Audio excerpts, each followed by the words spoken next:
Hello, everyone, and welcome back. Today, we're looking at the Rebel Speeder Truck. This is a Trast heavy transport A-A5 speeder truck and was designed to transport heavy cargo across rough worlds. And it was covered in armored plates to protect it and its cargo from harsh environmental conditions. Now, characteristically wise, the AA5 speeder truck was manufactured by Trast Heavy Transports as a repulsor lift long distance cargo transport. It measures 21.4 meters in length and consisted of two sections, the cab and the cargo bay. The AA5s had a ground clearance of 3 meters and could reach speeds of 160 kilometers an hour. AA5s are covered in armor as strong as some light military vehicles. The AA5 only required a single pilot, but the cab had enough room for a crew of three. This allowed the crew to alternate driving duties so as to extend the distance the vehicle could travel without stopping. Each cab featured two folding bunks attached to the back wall. An enclosed cargo bay could carry 25,000 kilograms of cargo, as well as 25 passengers who were seated on fold-out benches along the top of the bay. A week's worth of consumables were carried on board. The AA5s cost between 13,600 and 30,500 credits to buy one new. Used vehicles could retail for anywhere between 7,850 credits to 8,250 credits.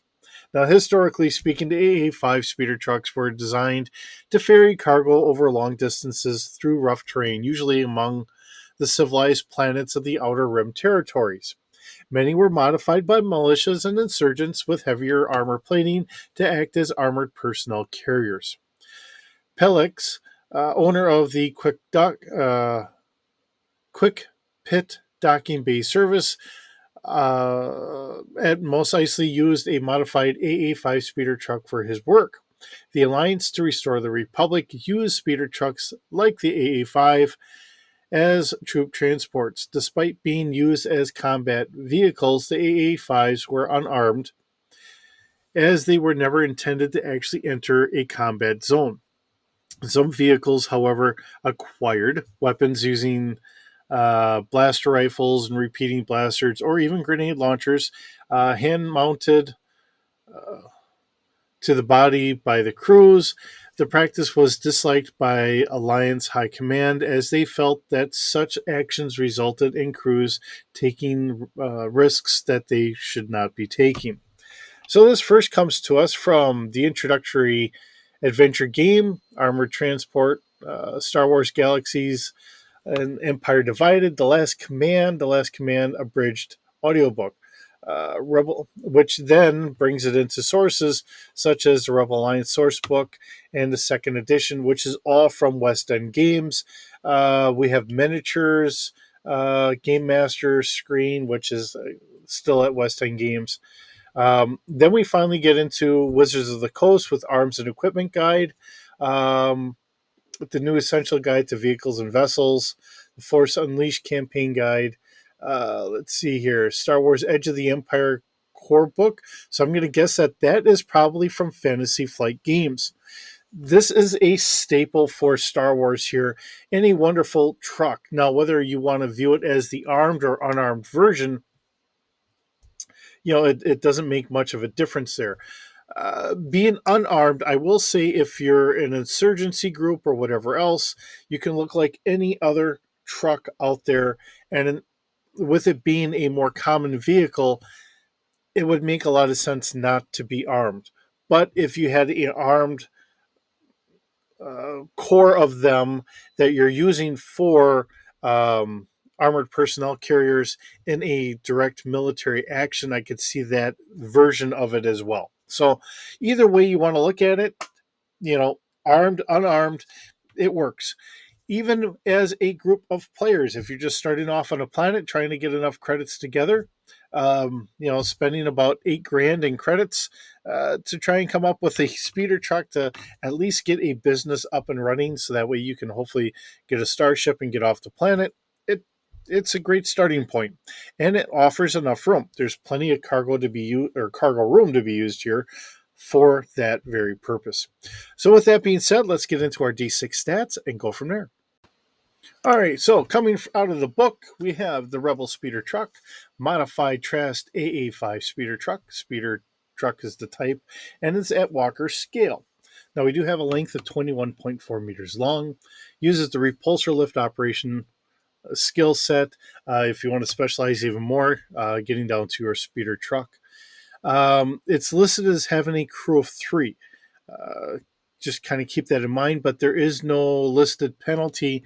So that way, if you're not operating this with a crew of 3, it doesn't say what that modification would be.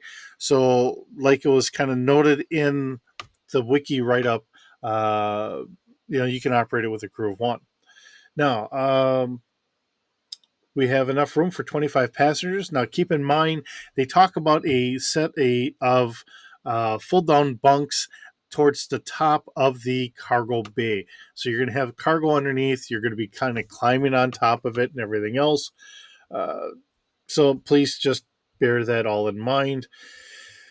With that being said, we do have the room for 25,000 kilograms of cargo space. Of course, we have a full coverage with a vehicle like this. Altitude is ground level up to 3 meters and comes with a cost of 13,600 credits brand new and 7,850 credits used.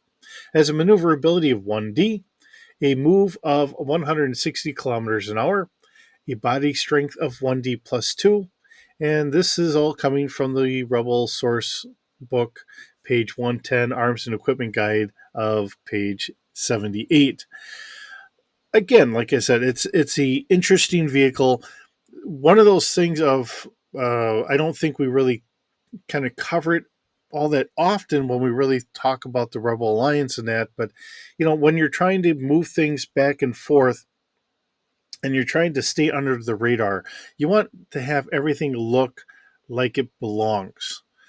Something that's commonplace, something that they're used to seeing so they don't question it so much. And for something like this, let's just say that you're a Rebel operative and you're moving product.